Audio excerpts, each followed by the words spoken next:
нами находится автоматический гранатомет станковый АГС-17 «Пламя». Был принят на вооружение советской армии в 1971 году. Вдохновлялись советские конструкторы американским гранатометом МК-19, МК-18, который показал свою эффективность во Вьетнамской войне. Этот гранатомет прошел все вооруженные конфликты как Советского Союза послевоенные, то есть это Афганская война, там он показал высокую свою эффективность, Чеченская первая, вторая, войны в Нагорном Карабахе, и сейчас используется как и с этой, так и с той стороны. Вещь очень крутая, очень простая, называется карманная артиллерия по факту. Один такой гранатомет может остановить атаку противника на небольшом участке фронта. Мы же его используем как точечную малую артиллерию, то есть при выявлении нашим БПЛА противника мы коррегуемся и уничтожаем. Тот полез тоже 300-й. И этот 300-й. Да. Вот еще одного кого-то копает. 2 300 минимум. Очень точная вещь, очень простая, очень легкая. В отличие от МК-19 есть возможность вести огонь по навесной траектории, так и настильно, то есть, грубо говоря, по-простому, по минометному, когда ствол будет задран, мы далее это покажем, и полупрямой наводкой. Спостерегай, сейчас еще два дам.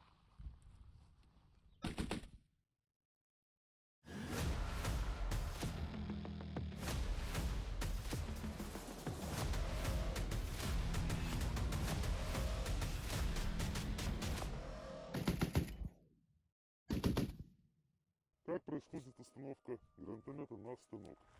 Опять же, станок САК-17. Есть две проушины справа и слева. Необходимо попасть проушинами в ответную часть станка. Далее опустить тыльную часть тела гранатомета, дернуть чеку предохранительную, грубо говоря, фиксирующую, отпустить. Гранатомет установлен. На него есть два типа боеприпасов. Это ВОП-17М. Это первые боеприпасы, которые на него были разработаны. Самая главная фишка этого боеприпаса в том, что в нем есть самоликвидатор, в отличие от простого ВОП-17. Один из самых распространенных боеприпасов на этой войне. Есть. Тут самое главное, чтобы плястик зашел. И правильно забив коленцей, 90% проблем. Поражение эффективное, то есть 100% поражение цели будет в 5 метрах, то есть осколочное поражение 5 метров. Летит на дальность 1730 метров. Также есть у нас боеприпас, их, естественно, очень мало, ВОК-30Д.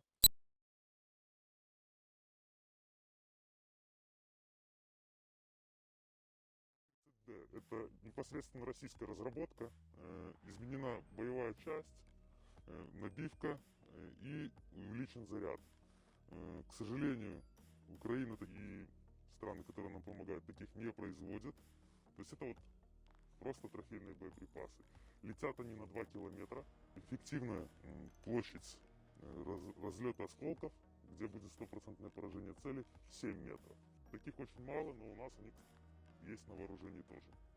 Спасибо друзьям из России за ленд-лиз. Далее по списку. Помимо, вот если мы коснулись боеприпасов, еще вообще состоит сам боекомплект АГС-17. Это улитка, в которую влазит по норме 29, но мы забиваем 28 из-за особенностей, к которым мы пришли на этой войне. То есть первых два звена мы всегда оставляем пустыми. Сама лента и сам боеприпас. Опять же, здесь это все очень дефицитно. Как сама улитка, так и лента, так и боеприпасы. Тяжело достать, но мы стараемся. То есть вот одну из лент мы собирали около, наверное, 3 месяцев. Просто ходили по всему Бахмуту, искали ее.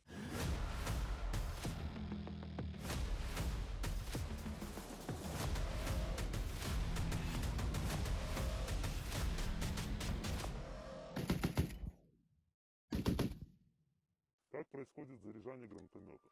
Открывается крышка верхняя, тут есть 2 язычка, вешается улитка, необходимо попасть в пазы и отпустить. Первые два звена заводятся, протягивается пустыми звеньями, и граната становится в определенное положение. То есть только в таком положении можно производить заряжание. Закрывается крышка, делается упор, заряжается. То есть как это происходит? Далее тут есть предохранитель. На предохранитель закрыли. По факту гранатомет готов к бою. Но есть нюанс. Только с такого положения мы устанавливаем прицел.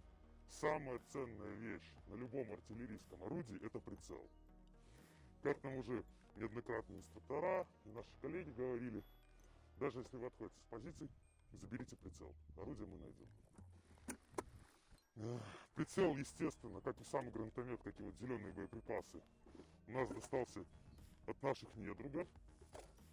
И сейчас мы эти вот боеприпасы тоже возвращаем из этого же гранатомета. Прицел ПАК-17, панорамный. Эта шкала называется прицела. Это кутамира или угломер на русском. Мне уже так привычно. Горизонтальный, вертикальный уровень. Отгибаем ушки и вставляем. Далее заряжаем. По органам управления предохранитель, огонь. И сам непосредственно предохранитель встанет только на боевой взвод. Когда граната, патрон в патроннике, грубо говоря. Переводчик огня. Одиночный, автоматический. По факту гранатомет готов к бою. То есть вот его первоначальное положение.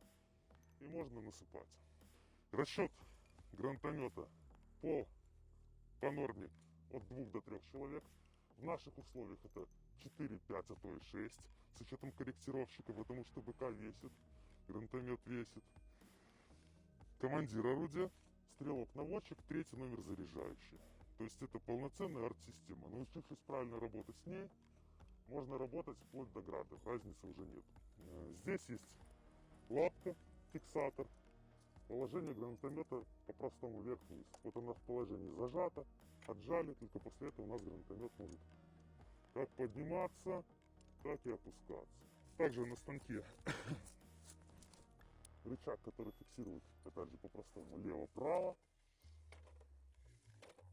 На станке вот эти вот поделки есть. Как мы раньше думали, они ни для чего не нужны, но оказывается это 30 тысячных. Кто в теме, тут поймет. Также на станке есть механизм тонкой наводки, дабы выравнивать его по горизонту. В принципе, все. Справится даже школьник, как говорится.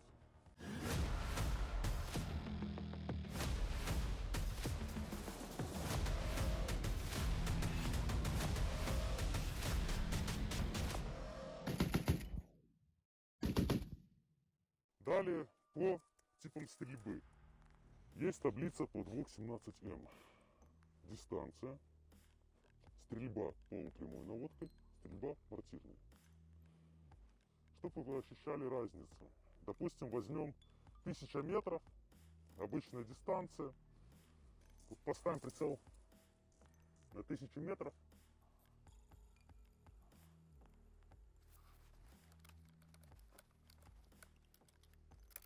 По факту все. Мы уже можем вести огонь на 1000 метров. А теперь тоже положение, только уже мортирной траектории.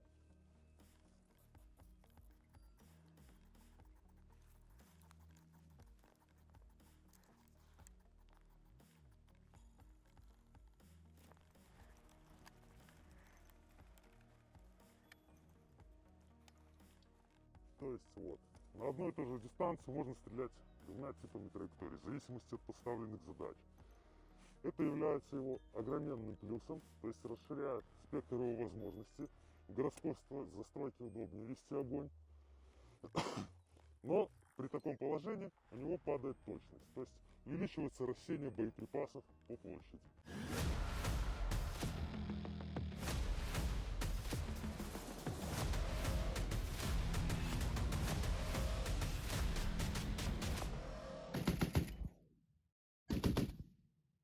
Из плюсов его — это его вес, это его возможность вести огонь по навесной траектории, Из минусов. Это оружие морально устарело, дефицит огромнейший БК, как и полностью, то есть ленту, литок и самого боекомплекта, это очень тяжело достается. Мало номенклатуры боеприпасов, в отличие от МК-19, в котором есть кумулятивные заряды, где-то даже встречаются дымовые заряды и так далее. Его вес это его плюс однозначно, но опять же у российской армии же на вооружении ГС-30, который гораздо легче, быстрее и все в таком духе. Плюс это высокое требование к расчету в том плане, что его надо обслуживать, его надо уметь обслуживать. То есть в том состоянии, каком он у нас достался после российской армии, это просто ужас. Мы его только, вот, грубо говоря, сейчас полностью восстановили. Есть, конечно, нюансы, но все же. Работу он свою выполняет, врага уничтожает и все в таком духе. С него самое идеально это работать это в ночное время, потому что противник тебя банально засечь не может, у него нету тепловизионных дронов. Но возникает вопрос в том, что ты сам ничего не видишь, потому что у тебя нет прибора ночного видения, у нас на весь расчет был один. Это гораздо усложняло работу.